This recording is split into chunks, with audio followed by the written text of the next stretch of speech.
सन 1800 में चंद विदेशी शैतानों के आतंक ने पूरी तरह से त्रस्त कर रखा था लोग। आम जन गहन पीड़ा में थे और ये हरा भरा हरियाणा प्रदेश यहाँ के दिलेर और खुश मिजाज लोग बुझते दिए की तरह फड़फड़ा रहे।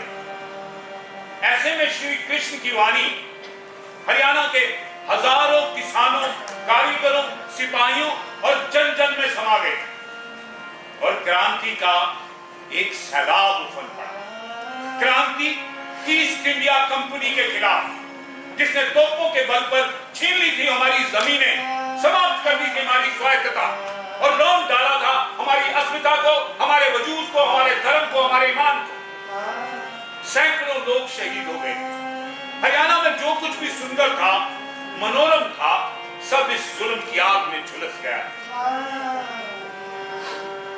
लेकिन आज लगभग 1.5 सदी के बाद उन वीरों की कुर्बानियां हरियाणा के अनेक रंगों में उभर आई हैं।